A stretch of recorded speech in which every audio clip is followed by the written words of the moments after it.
Hello! Welcome back to this very exciting episode of SquidThink. Today we are going to be talking about my favourite thing in the world, the best animal that's on this planet. It is undeniable, the squid. Now just to give you an idea of the kind of passion that I hold for the humble squid, not the Humboldt squid, that is a species. I'm going to try and gather all of the squid-related things that I have in my room right now and put them upon my person. I have to take off my very incognito mic for this. I'll be back in a second. Okay, so that was a lot more effort than I thought it would be, but you get the point. But we are not here for me to simply show you and talk about my squid memorabilia. Oh no, we're here for science. We're here for the real shit.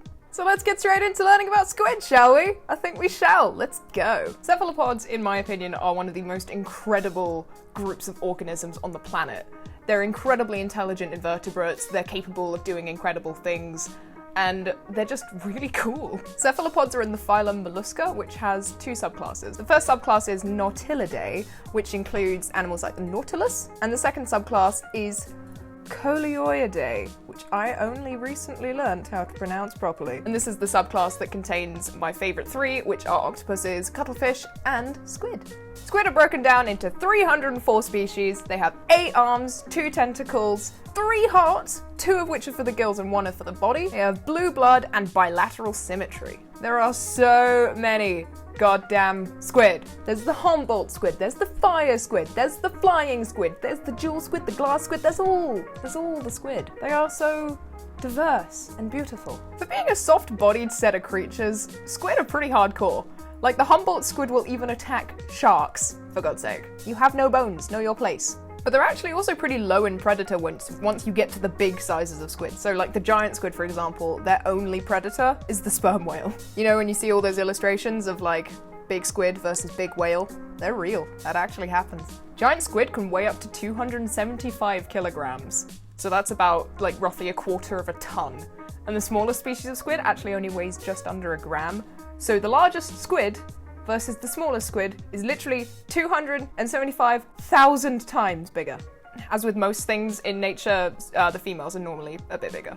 Not much is known about squid in comparison to octopus and cuttlefish, just generally because people prefer them. I don't know why. I mean, don't get me wrong, octopus and cuttlefish are also really rad too, because they have layers of skin pigmentation cells called chromatophores. They actually have 3 layers. They have chromatophores, iridophores, and leucophores. These 3 layers of pigmentation cells are basically what give octopuses and cuttlefish their amazing ability to shift colors and go crazy. You might have seen videos of Humboldt squid doing this too, where they kind of like flash their bodies to be like, hey, you, f*** you, or to be like, hey, you, f*** you. Chromatophores are on the first layer, so they're basically like a pigment-filled sac that are surrounded by muscle fibers. As the muscle fibers contract, the thickness of the membrane that covers the pigmentation basically stretches. Danielle Defoe from Animal Logic explained this really nicely, where she basically said it's like a balloon filled with ink, and the more you squeeze the balloon, the more the pigment shows through because the membrane thickness is thinner. Under the chromatophores, you'll find the next layer of cells, which are the iridophores. Iridophores are basically just stacked up platelets. Some of them have chitin in them, which is a polysaccharide that you can find in things like insect shells. These work slightly differently to chromatophores, because chromatophores already have the pigmentation in them, and all they do is just kind of show the pigment more or less depending on the amount of stretch. The iridophores are also responsible for a slightly different range of colours, so they're more responsible for the metallic-y, bluey, greeny type colours. They can actually be used to conceal organs by reflecting the light surrounding them, so it's basically like an invisibility cloak. And the final layer of cells are the leucophores. Leucophores are quite flat, and they basically just reflect the light around them, similar to how iridophores work.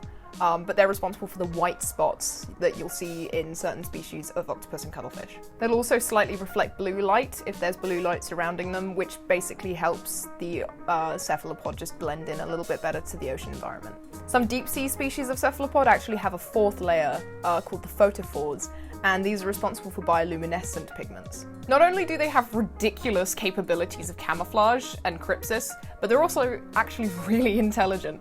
And this is pretty well known. It's not emphasized, in my opinion, enough how intelligent they are. One measure that we use to kind of guesstimate intelligence, because intelligence isn't really something you can objectively measure. One measure that we do use to try and quantify it is called the encephalization quotient, which is basically just a brain size to body mass ratio, or rather it's the predicted brain size to body mass ratio of a given size of an animal.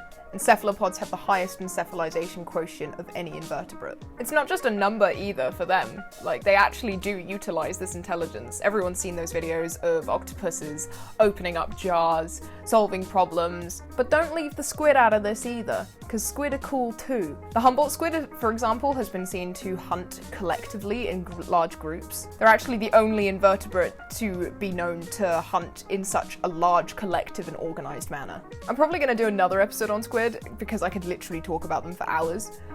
So let me know if you would be up for that. I mean, doesn't really matter if you're not, I'm still gonna do it. But yeah, that's all I have time for you for today, guys. I really hope you enjoyed it. If you want to support the channel, hit the like button because apparently that's helpful according to YouTube. I don't know why. Algorithms. I'm not an algorithmist. Let me know in the comments what you'd like me to talk about next. If you have any topic suggestions, I would love to hear them. I'll see you in the next episode for another steaming hot plate of science dinner. Serve it up for you on a plate of knowledge. I'm gonna go now. Bye! Thanks for watching. See you in the next episode.